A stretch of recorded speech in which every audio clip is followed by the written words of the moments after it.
imagine a world where Chelsea wins a trophy and Arsenal doesn't. This will be the, I don't care what anybody tells me.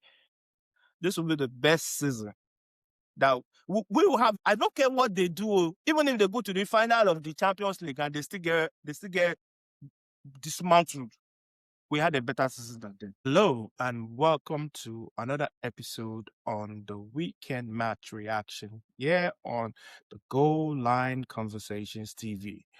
My name is Michael and I'm joined by, you know him, Toju, from the Well Actually podcast. Guys, you already know the drill. Smash a like, subscribe, hype the videos, check out Toju's channel. All of it will be in the descriptions below. So guys, you know what to do. There's no long talking. Let's get right into it.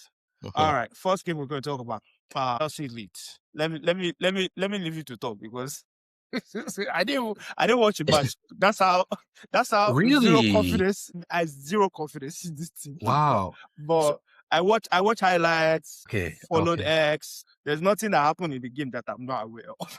Okay. Go ahead and Okay. fire. So I guess the first thing I want to ask you is like, okay, Rosignol being let go, the amounts they paid, like the payout structure, all that. Like, how do you feel about that, first of all? Bro, if there's ever a reason to, if there's ever an example of a failing business, you have to just look at Chelsea. It's literally the example of people that don't understand. They're not subject matter experts. They act like they're subject matter experts, and they come in and make uninformed decisions.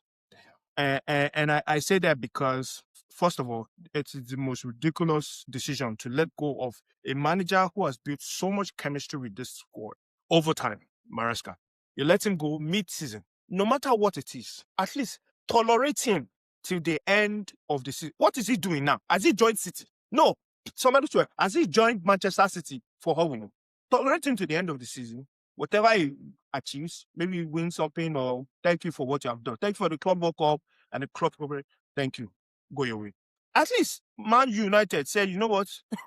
We don't even, we are so clueless, but we know that there are some people in this club called legends. There are some legends in this club that have dug us out of very, very bad situation. And Ancient Carrick. You want to give a shot? What's the worst that can happen if you give it to Carrick? At least he's a Man United legend, so they can't even get too mad at him because they will know he's trying. Instead of this owner to see, maybe we go that route. There's a John Terry. There's a John Terry that has a coaching license. He has not coached before. He's a legend of the club. Throw him there. It doesn't cost you anything. Put an interim in before you make a big decision such as that. Like, they did not hire Rosignol as like an interim. They hired him as a full-time coach with 6 years contract. Over 24 million. It's so irresponsible of a football club for them to act in such manner. It shows how unprepared they are. They're not knowledgeable at all. They are not knowledgeable in the world of football at all. None of them. All from the top to bottom. Because when they used to shout board, I used to ask, who are the people in the board? I need to know who people are inside the board, because for all of you to sit down here and nobody's asking the right questions. Has this guy ever coached in the Premier League before? Does he have the caliber and the experience to lead this young team to what we're trying to achieve this season?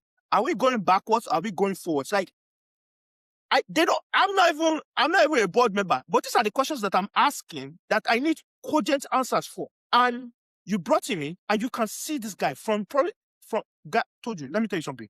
From probably like the third or fourth press conference, like pre-match press conference, I stopped watching this guy. Because it's just waffling, bro.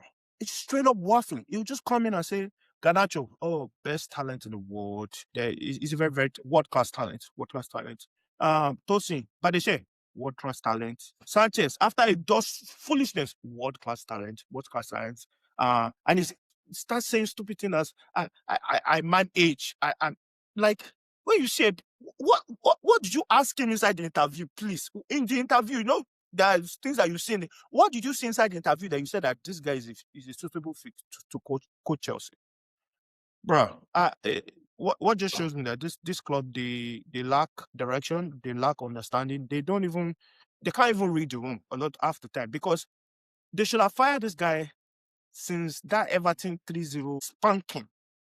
Do you know that Everton humbled us? Like, they literally brought us from world champions and they said, go and clean my boots. That's how much Everton humbled us. If they knew what was, they should have fired him then.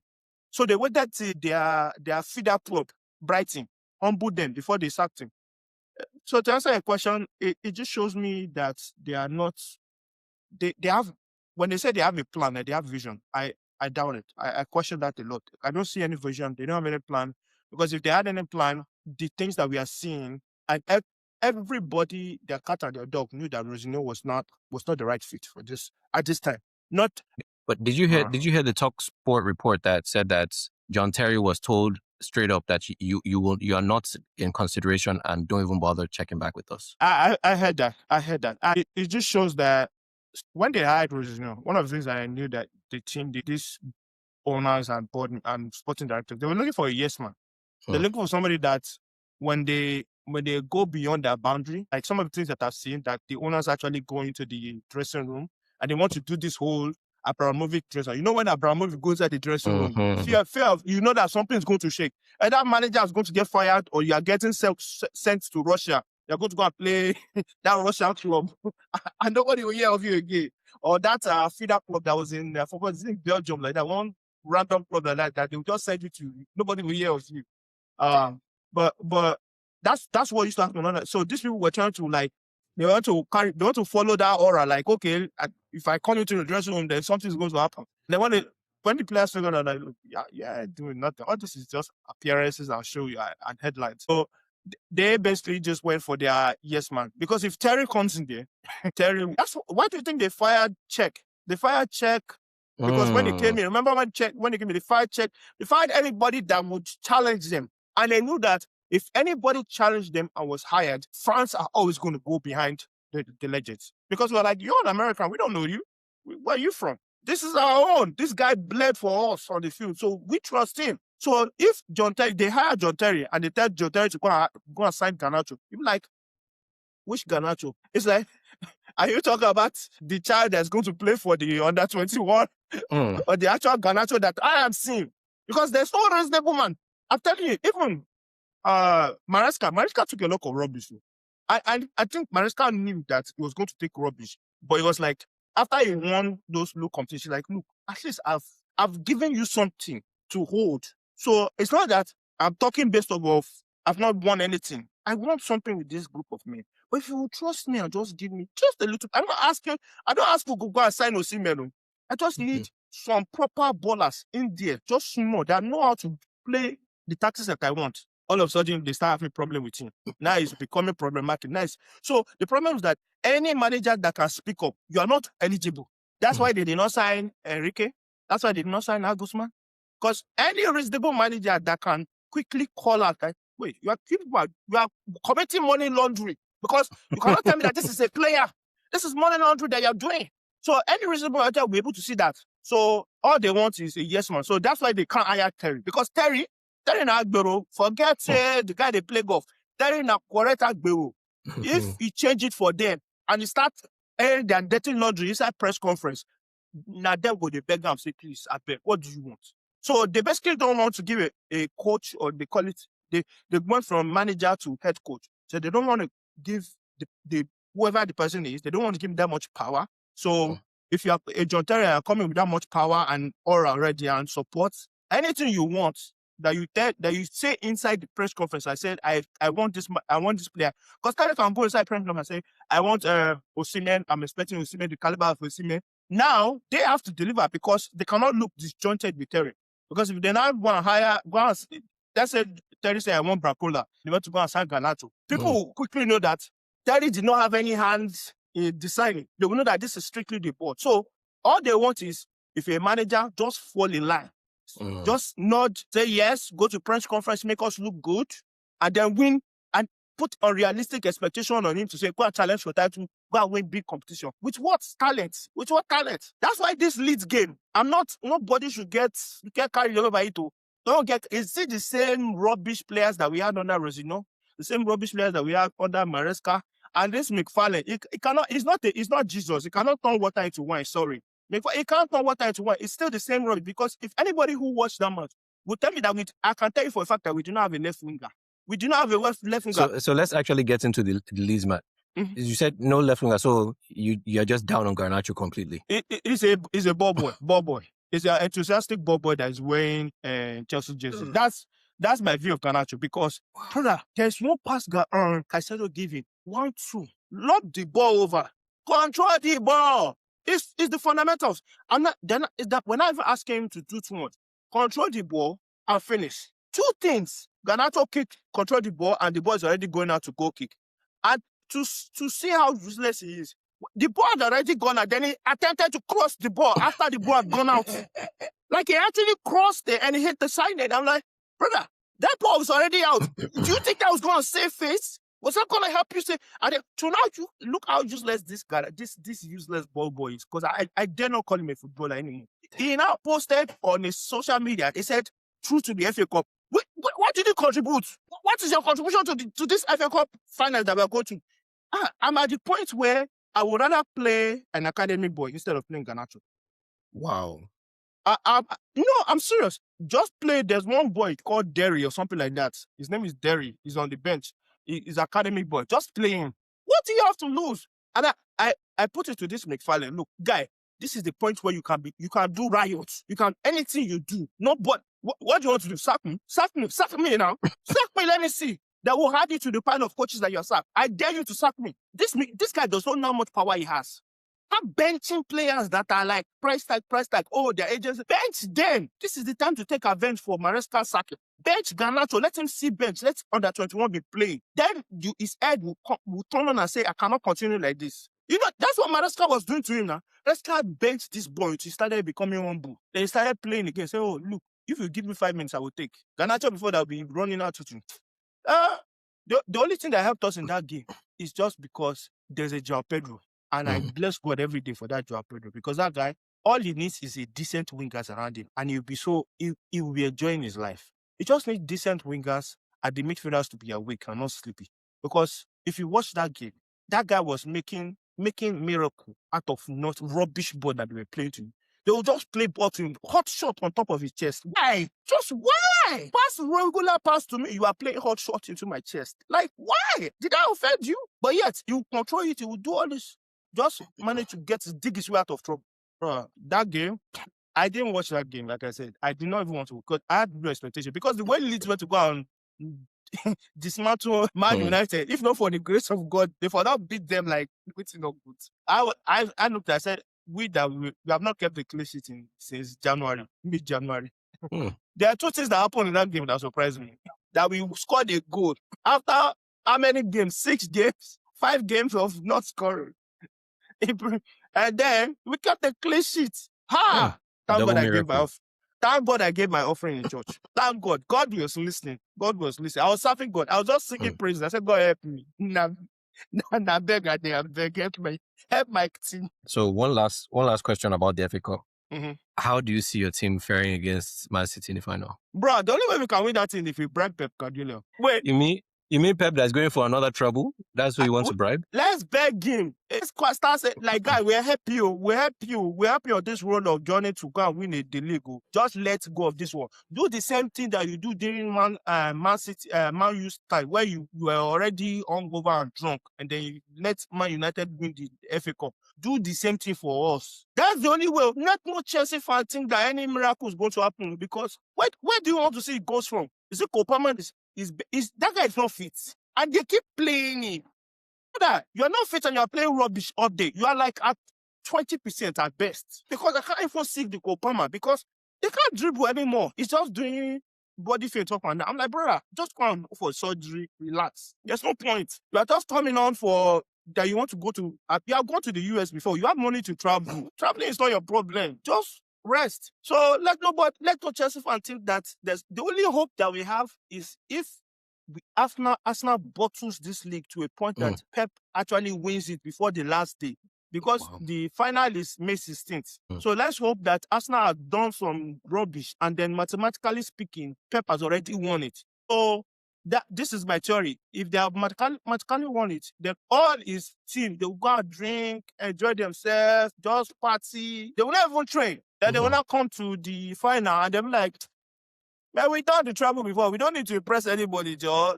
Let's have mercy on you. That's the only way we can win this thing. But remember, there are 11 new players on that team. Those ones haven't done the trouble. but some of them have already won it now. Like Gay, hasn't Gay won? What did he win? Is it not FA Cup that he won? Yeah, against Liverpool. Yeah, Gay already has it. So I mean, yo, Baba, take two medals and keep calm, Jerry. You have already won Carabao. You win the champion. Have you won Premier League before? Calm down. Don't let your pipe down. Take the 2 and go. But that's the only way. The only way is imagine a world where Chelsea wins a trophy and Arsenal doesn't. hey, brother.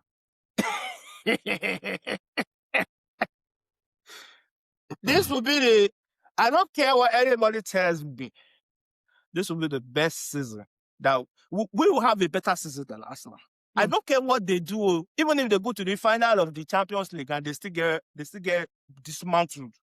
We had a better season than them. So, Arsenal fans, just pray to your God that Man City wins this FA Cup and you win. You win the you win the Premier League.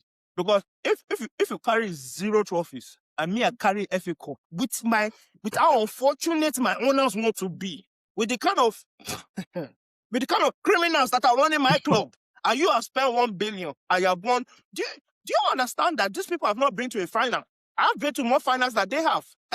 Arsenal fans, when you want to throw, be mindful. Because you'll be shouting, we are beating you. I mean, what did you use the victory to do? Please tell me. You are beating me since 20 times since.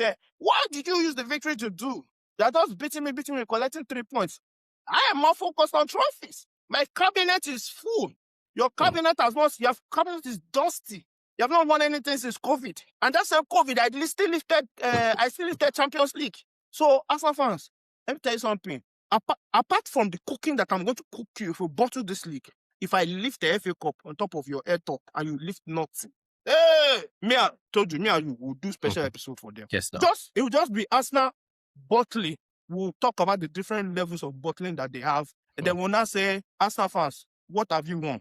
Show me your trophy cabinet. And it was EFL Cup that's he won over Liverpool, not FA. Oh, EFL. Yeah. So he needs FA Cup. He needs it. He doesn't need it. It doesn't need it. Pep, relax. You are going out. You are already going out with a bank. Everybody knows. Just let this one go. You don't need to be greedy.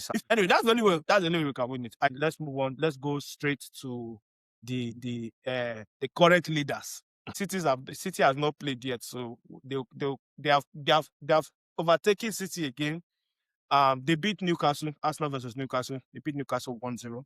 I watched that match. Let me tell you, Arsenal fans, I want to give you a warning. Start praying. Because the things that I was seeing in that game, this pressure, these players will come and tell you, they don't listen to the outside. They're not bothered by the pressure. The pressure is on these people's neck like this. Because I'm seeing Declan Rice 3-on-1 or 3-on-2. Declan Rice, choose who you want to pass to. Pass to the right, pass to the left. You have options. He ran straight into the Newcastle defender. I was like, brother. The only thing that saved Arsenal in that game is that Newcastle they cannot finish for their lives. Because look at the chance that Wissa had. That Wissa is all this nonsense shakara that you want to go and do. That you say you don't want to play for Brentford. See your life. See the way karma is really. Do you know all the players that have forced their way out of the club? None of them have actually, like this, especially this strong family. None of them have actually proven their point. You look at Isak, forced his way out, doing rubbish, wonderful nonsense in Liverpool with injuries, and then his not fitness. And when I see him running in Liverpool, he's so clunky, bro. I'm like, what? Where's the one that we saw that was running along the wing in against Newcastle Everton that was doing the Thierry dribble? Like, he looks so clunky against Liverpool. So, Isak, then you have Garnacho forcing his way out, doing wonderful nonsense in Chelsea. Then you have Wissa from Brentford doing stupid rubbish in Newcastle. Like, every player that wanted to force their way out of the club, they are just doing. Karma is real. The way they are playing is just rubbish. That Wissa, if it's Wissa in Brentford and you give him that ball, as the ball drop, he's finishing it. So, I don't know. Arsenal got lucky. And let me just call it that. Because the set piece, they have changed the set piece tactic again. They are not more shoving and pushing people. At least they are finding a clinical way to win it. So, Eze shot outside of the box. I cannot tell you how many times they can reproduce that because they have already showed it once. Now, Premier League teams are going to be able to say, okay, that's another tactic that you want. We are going to block that too. But Arsenal, they still lack that creativity. The Havertz went injured. I don't know what is this obsession with Havertz up top with Arteta. Why? What is the point of Gyokores? But let me stop talking. Let me get your take on the match because. So I honestly, it's a means to an end for them as an Arsenal fan, where it's just like you take the performance because of the results. You can't say you enjoy the way they play. You can't honestly say that when you turn on your TV to watch Arsenal, you're like, oh yes, this is what I'm looking forward to. Like, no, it's like going into an NBA game and all you want to do is shoot 100 free throws. It's like, no, we want to see skills. We want to see individual brilliance. We want something exciting. Otherwise, like, why even put it on? Like, let me just look at the scores on an app or something. Now, the thing that sticks out to me is, like you said, Havertz went off injured. Eze went off injured too. Yeah, but I thought the show was good. We'll see. We'll see. Because I remember Arsenal fans shouting from the beginning that they have the deepest squad. They have 2 world-class players at every position. Show us. 2 world-class players, bro. Just now, they again, this is why we feel the way we feel towards them. 2 world-class players. It can't just be enough that, we have a good squad. No, we have 2 world-class players at every position. We have the deepest team. Show us. You can't make it world-class. We said, okay, we agree with you. Show us. Because you can't use that as, you can't brag about that and then complain about injuries. Because after all, you said you have depth. Yeah, it's squad depth on 10. Yes. So now, exercise your depth. Show us. Because one thing, Man City, now, that Rodri injury, we've seen how their season can fall apart with that. Yeah. However, Pep said we're not going to go through that again. He got reinforcement. Like, I don't know what Pep is going to do regarding, like, if I don't know, it's obviously not possible again. But if there was a way for Man City to play against Arsenal again, the thing that Pep would do. So I already know that in his mind, he's like, this title is ours. All I need is one stumble from Arsenal. Yeah. And Arsenal is playing like a team that doesn't want to stumble, not like a team that feels like they're better. Yeah, they're being super careful, bro. Yeah, it's like super careful. Like nothing ventured, nothing gained. That's what Arsenal's doing right now. It's like, but again, we don't have to like the process. We don't have to like the performance. At this point, less than 30 days left in the season. It's just about getting results. Do they have the mettle to get those results? Do they have the squad to get those results? This one, that Saka is a bench player all of a sudden because his own fitness too has been. Yeah, he has an Achilles scare, and apparently is good enough to play now. But they've been saying he's been playing through pain even when he was injured. So, and he's also he has to mind himself because he wants to play goes to the World Cup also. So there's a balance there. And now Madueke went off injured. So it's having to, because they're supposed to roll him. They're supposed to kind of intro him slowly. Now, with Madueke injured, you either play Dauman or you have Saka starting full time, and the risk is there because if somebody's feeling his Achilles, you don't want to put too much load on it, because if you put too much load on it and then he's extending himself, you can have a season long injury, because this is actually even the worst time, because you don't want him to get it sounds weird, but you don't want to get injured now, because if you get injured now, his whole look at the Ketike now. Yes, not preseason, because he had Achilles too. Yep. No World Cup. First of all, you're missing the run-in. No World Cup. And half of next season is gone. Yep. So I don't know if it's worth taking the risk, but I'm sure the player is not going to mind. It's just play me, and then but also look at the number of matches he's played. He's 24. He's played over 300 matches already. Yeah, that's crazy, man. Atata is a cause for that. He misused this guy. He misused him, used him so much, pointless games sometimes. But again, now they have depth. Remember, before they didn't have to. Now they have Madueke, so they have nothing to worry about. Oh my God, that's not fine. You people are the one that put yourself in trouble. Because when Liverpool was winning the Premier League last season, you did not hear all this thing. They just focused on we're going to win one game at a time. Because you're not a Liverpool fan, you weren't seeing the nonsense they were saying. It's like they were like, no, Liverpool, they prefer Man City to chase them than Arsenal because they know what we're capable of. Well, what are you capable? What have we been capable of? What have we been capable of? Hey, man, I don't know if I was talking. I've just been talking rubbish, man. Anyway, so now City have a game in hand. Very quickly, City have not, since the Arsenal win, I was thinking that they were going to go full throttle into I thought they were going to go full throttle into just like smashing teams coming out of the Arsenal game. But their recent results has been, they are winning, but their results have not been convincing. I think that's the word I'm looking for. The results have not been convincing because against Burnley, they won 1-0, even though they had a lot of chances. So it's not because they were just, because Pep Guardiola cannot do low block and sit deep and then hope to secure the lead. They literally were going for it. It's just poor finishing. Then they played the Southampton game, and that one, they made that look so harder than it should be. So I don't know. I still have, obviously, Pep Guardiola. I watched one clip. I sent a clip to you. I watched one clip of him just talking to the team. I think the year they won the treble. And it was talking, they lost to Southampton, I think, was it not the FA Cup or Carabao, one of the cups. The way he talked to them, man, I was like, it's like, he said, maybe I was confused. Maybe I was confused. That we need to start getting the academy boys warmed up. They need to start getting ready. I'm like, are you not that when Pep says it, he means it? That's the difference. When you talk about mentality, that's the difference between a coach who has, you don't have to bring light bulb. You don't have to bring light bulb. You don't have to play any music. Your words can send 1,000 messages into this player's mind.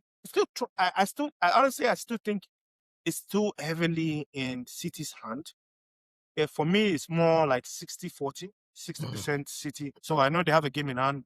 The next people they're playing against, I think they're playing, it's not Brentford they're playing next. No, Everton then Brentford. Everton and Brentford. Yeah, I think they'll beat Everton. I think they beat Everton. I think they'll beat Everton. Yeah. Everton know the people that they normally strong neck for. If it's Liverpool now, they will do, their neck will be strong. If it's Chelsea, I don't know why I don't know what we are blue cartel brothers. We are both wearing blue, but they want to kill us. Every time they want to play us, they want to kill us. So I still think in the conversation of the title race, I think the City still has the edge. But like you said, Arsenal coming out of that game, they didn't feel good. There was nothing that was convincing enough. Because Arteta said they have 5 finals left. He said all manners of things. They are restarting the season. It's a fresh season for them. So you want us to forget all the around nonsense that you have played before. We are starting with a clean slate. And he's saying that he's on fire. Papa, there's nothing that screams that this team they're just getting by. That's what I saw on Saturday against Newcastle. They are just getting by. They are crawling towards the finish line. That's what they're doing. And if any team dares to say, look, this line, you will not pass. Like Fulham, because I don't know, Fulham is another team that any London club that they are playing is do or die. Yes, no. They just want to show themselves. For what reason? I don't know. Fulham is another club that are like, because look at how they went to go and beat Aston Villa now. Who thought that they were going to beat Aston Villa? I thought Aston Villa were going to give them a humble 3-0, 3-1, and they're going to end the game. Checking the scores, it's 1-0. I'm like, what? Arsenal are playing Fulham next, and they're actually playing before City. So they're either of two things. Either they put the pressure back on Man City by winning the game, or they motivate them by losing it. And if they lose or draw that game, the way City's head would just, there's no motivation there that you need to give those things. But anyway, that's just by the way. So Arsenal, I don't know, Arsenal fans fast and pray, because the way what I saw, Rice is looking tired. Declan Rice is exhausted, brother. He's literally exhausted. And there's some reason, and maybe Arsenal fans can put it in comment. For some reason, these players, they don't trust Gyokores. They don't trust him. Every time there's an opportunity, I saw Zubimendi pass to Gyokores. He's on the wing, on the left wing. Did not pass. Same thing. Declan Rice pass to Gyokores. Don't pass the ball quickly. For some reason, they don't trust it. And now I'm seeing a report that saying that Arsenal are ready to listen to offers for Gyokores in the summer. I saw it on Twitter, bro. No. They're saying that they're ready to listen to offers because how does a coach tell you that he does not trust you other than for back-to-back games when it actually matters? He's not starting. There's no other way he can tell you that, look, I don't fancy you, guy. He'd rather play Havertz that has not been fit all season, that is just coming back from fitness. He would rather start a Havertz over you. Now Havertz is injured. Let's see who will start. Maybe we're going to start. If you start, you should start the guess. Just pack your back, Gyokores. Start going back to sports. Start going back if they do that. Yeah, it looks like for right now, it doesn't look like that. Gyokores Arsenal relationship is working out because Arteta has just shown that he does not trust him up front. So, you said Declan Rice is tired. He has already played 57 matches this season, and they have a minimum of 6 more. And they still, what makes it worse for Arsenal is that they still have Atletico. That Simeone will drink your blood. If blood has not dropped from your body, Simeone is not satisfied. What asks Baka now? What asks Baka what he did today? He will drink your blood. So that fitness that you say you are still managing, Simeone will help you mismanage that fitness because he will make sure that your players are running. And these players are kicking your players anyhow they want to kick them. Those people are not nice. So Haram apprentice versus Haram originator. Originator, create the man they wear black suits. They prepare for your burial. Arsenal fans, go and pray and fast because this matter is going to be long. All right, let's move on very quickly to Liverpool versus Crystal Palace. Before you go into the game, I just want to say a summary. This is the most ludicrous 3-1 I've ever seen in my life. If you ever want to see a score that does not reflect the game, go and watch Liverpool versus Crystal Palace because the way Crystal Palace only scored 1 goal I don't understand. I do not understand. They should have beaten you at least like 4-2. That should have been the score. The way they were missing chances, what's that? Johnson missing chances. What's it called? Mateta missing chances. Strand Larsen missing. Ismailas, everybody. Munier missing just missing chances on chances. And I was like, they weren't injured Liverpool though. The way they were all you, man. I was like, I don't know if Liverpool's good to run. But somehow 3-1, you escape it 2-1. What are your thoughts about this game? Do you agree? Do you agree that it's undeserved 3-1 your favorite? So I wouldn't say it's undeserved, but I would say we worked for it. It was one of those basically Crystal Palace put in a Liverpool performance. Let's call it that. That's the type of thing that Liverpool would do. I'm like, we had the chances, but we didn't connect. We weren't clinical. Like a very frustrating performance for them. But the thing is, for us as well. So let me just say, like, so we're already into 4th place now, goal difference. In what I could say is a terrible season for us. With all the turmoil, with all the coach has to go, with all the like significant injuries that we've had. Yeah. We're in 4th place right now. And if Man U loses tomorrow, or if Man U loses Monday, let me put it that way, we can be in 3rd place on goal difference. And it's an absolutely terrible season for us. That being said, there's a reason why the season has been terrible.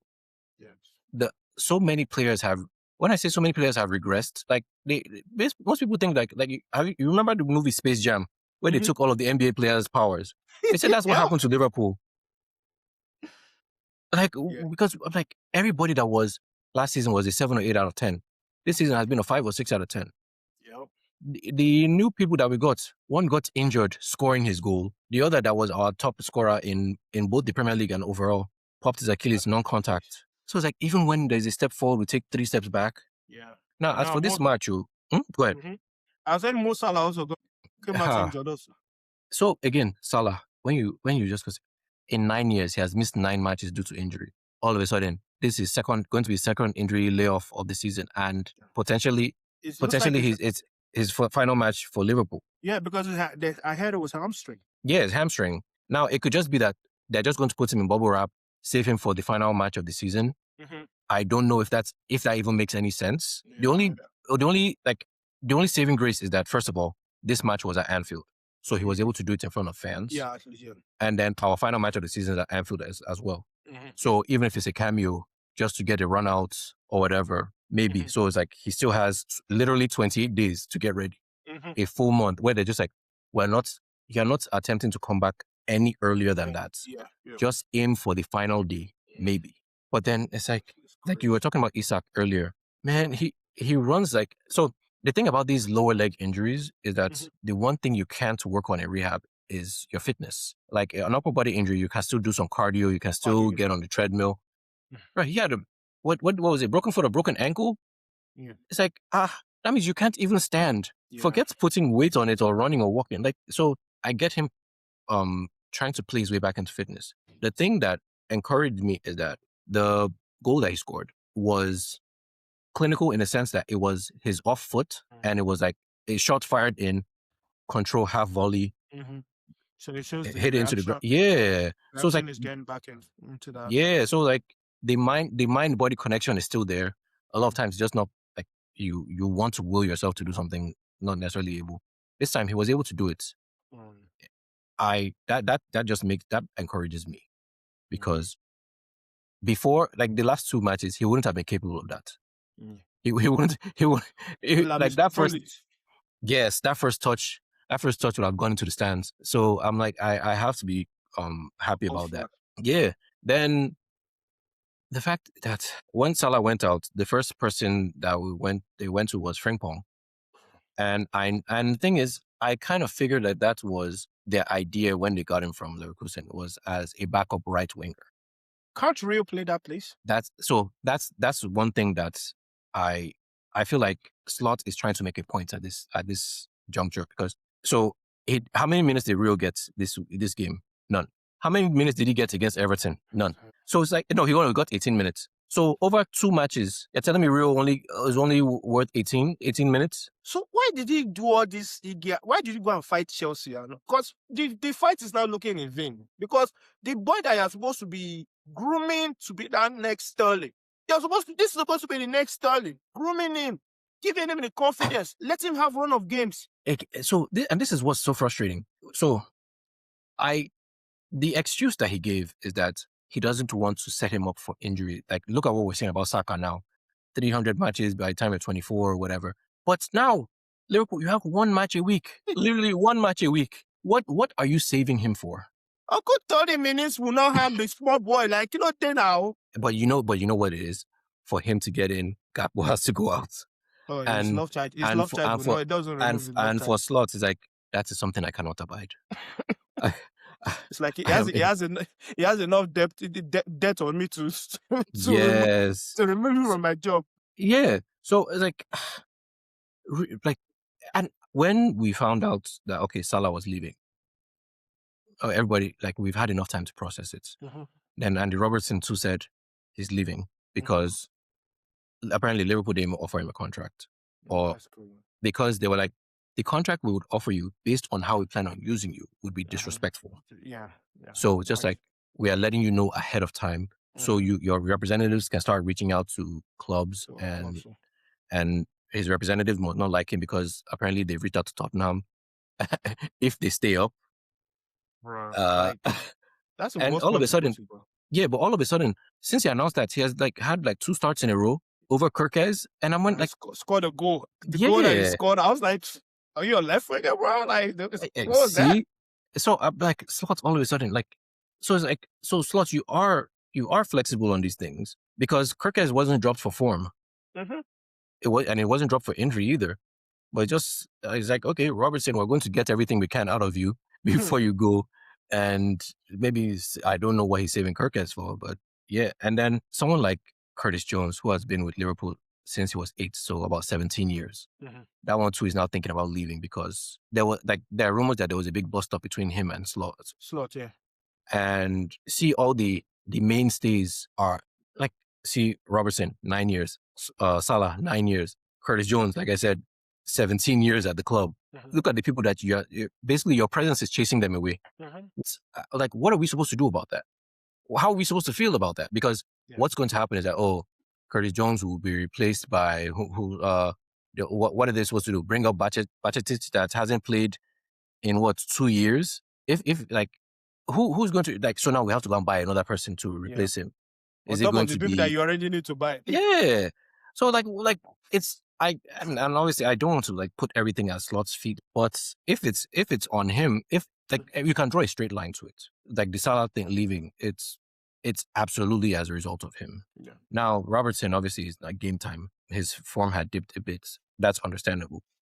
But it's like with all these people leaving, like we're not even getting $1 for them. Yeah, that's crazy. not even $1. But yeah, Is it, let me quickly before you run on, because we're still talking about it. This is why I told you, this guy is staying. You don't want to believe it. He's staying. see, How is it that all these things are happening? And it's so convenient that everything just revolves around him. but you And know the way he's been talking too. You know the funny thing about it is, I think, and this might just be me having like this very nihilistic view of things. I think the Liverpool board wanted Salah to go, because Salah was supposed to go before last season, but you are not getting rid of him after that, because that was his final. Like he was in the last year of his contract. Basically, it's like winning MVP in the final year of your season. Yeah, they don't let you walk. They can't do that.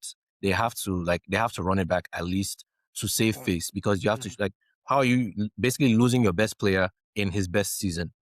So they were like, they wanted like, this is the most accepting time that people have been of losing Salah, because like Saudi has come in with $200 million or pound offers before, but it was like, no, people would have rioted if if you sold him for 200 million. Yeah. But now people are like, he's a legend, but like everything is, he has done so much for the club, but and all of this is placed at Slot's feet. Nobody's looking towards the board. Nobody's looking towards Hughes or Edwards or even John Henry. Like, it's just worked out in a way that everyone can just be like, oh, well, no, it's his fault. So if they get rid of him before Salah goes, who will they blame? Because Salah can be like, never mind, I changed my mind. That guy is gone. My issue is no longer here. I like. Also, the players that they've been recruiting also don't necessarily fit his. Yeah, so that's the way I see it, at least. If we were to give a percentage of him staying versus him leaving, what's the percentage that you? So staying till when? Then let me put it that way. Past going into coaching next season, like it's going to be the coach next season. I would say 60%, 60-40 staying, but that, because there's a very real chance that Liverpool can finish like comfortably in third. There's a chance of that. You're not getting rid of your coach if that happens, because because there's a chance that Liverpool can 3 out of 5 wins from out of the final will do something for us, or 3 out of 4. So there's still that chance. But this is very similar to the Brendan Rodgers situation. The board had so much confidence in him. By October, Jurgen Klopp was our manager. That's the way I see it. Guys, this wraps it up for our episode today. Guys, if you've liked any of the conversation that we've had so far, drop a like, drop a comment. Liverpool fans, let me know. Do you think Arne Slot is your manager next season? I want you to drop a, because don't you still strongly believe that he's not, but everything is pointing that he is. But let's see what happens, because I know you are bothered. Some pain inside of you are like, please, let this go. This man cannot stay another season. Wait. One last thing. Did you see the Munoz goal against? What do you think should have happened there? I think he should have kicked the ball out. Because especially when you see that the goalkeeper is down injured. But he's a shameless guy. He's like, I don't care. I don't care about your injury. Screw you. I'm scoring. I think he should have kicked the ball out, because he could have seen that he was down. Sportsmanship. Any sportsmanship is like, it's like you running one-on-one with a defender, and then you see the defender go up with an Achilles. Like, or you see him go that severely injured, or he collapses. And you still go to score and then go check on him. Like, you got to kick the ball out. Like, you can still score a goal whatsoever. Plus, you still lost the game. So what's the whole point for? So, anyhow, I can see his point of like, hey man, I gotta do what I do. But I think honestly, as a good sportsmanship, you should have just kicked the ball out, because you saw that he was helpless, and it wasn't because of anything. He was injured. So that's my thought on it. But guys, let us know in the comments. Let us know what you think about it. Arsenal fans, are you still feeling very confident? Our board derby is this Tuesday. We'll give you some reactions to that on our next episode. But anyway, like, subscribe, hype the video, and we'll catch you guys next time on the Weekend Match Reaction. Peace out, guys.